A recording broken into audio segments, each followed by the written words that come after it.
इतनी प्रसिद्ध कहानी सुना रही हूँ। कहानी हिंदी में है और कहानी कुछ इस तरीके से है। प्राचीन समय में विद्यार्थी गुरुकुल में रहकर ही पढ़ा करते थे। बच्चों को शिक्षा ग्रहण करने के लिए गुरुकुल में माता-पिता भेज दिया करते थे।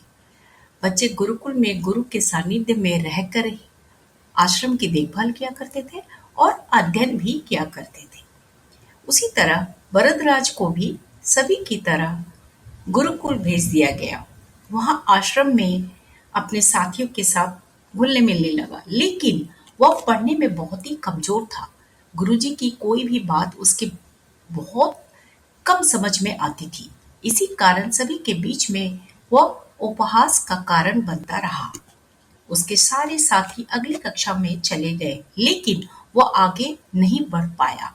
गुरुजी ने भी आखिरकार हार मानकर उसे बोला, बेटा भरद्वाज, मैंने सारे प्रयास करके देख लिए हैं।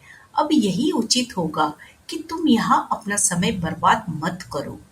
अपने घर चले जाओ और घरवालों के काम में मदद करो। भरद्वाज ने भी सोचा कि शायद विद्या मेरी किस्मत में नहीं है, और भारी मन से गुरुकुल से घर के लिए निकल गया। दोपहर का समय था। रास्ते में उसे प्यास लगने लगी। इधर-उधर देखने पर उसने पाया कि थोड़ी दूर पर ही कुछ महिलाएं कुएं से पानी भर रही थीं। वह कुएं के पास गया। वहां पत्थरों पर रस्सी के आने-जाने से निशान बने हुए थे। तो उसने महिलाओं से पूछा, यह निशान आपने कैसे बनाए?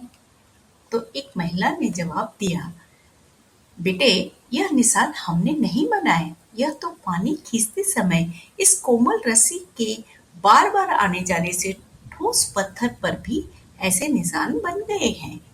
भरद्वाज सोच में पड़ गया।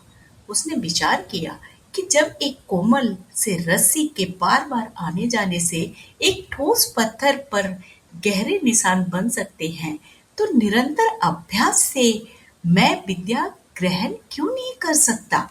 भरद्वाज ढेर सारे उत्साह के साथ वापस गुरुकुल आया और अथक कड़ी मेहनत की। गुरुजी ने भी खुश होकर भरपूर सहयोग किया। कुछ ही सालों में यही भरद्वाज मंदबुद्धि बालक आगे चलकर संस्कृत व्याकरण का महान विद्वान बना, जिसने लघु सिद्धांत कौमुदी, मध्य सिद्धांत कौमुदी, सार सिद्धांत कौमुदी, गीवार्न पदमंजरी की रचना की। तो मेरे दोस्तों, मैं ये कहना चाहती हूँ कि अभ्यास की शक्ति का तो कहना ही क्या है। यह आपके हर सपने को पूरा करेगी। अभ्यास बहुत जरूरी है, चाहे वो खेल में हो या पढ़ाई में या किसी और चीज में। बिना अभ्यास के आप सफल नहीं हो सकते। अगर आप बिना अभ्यास के केवल किस्मत के भरोसे बैठे रहोगे, तो आखिर में आपको पछतावे के सिवा कुछ हाथ नहीं लगेगा। इसीलिए अभ्यास के साथ धैर्य, परिश्रम और लगन रखकर आप अपनी मंजिल को पाने के लिए जुट जाएं।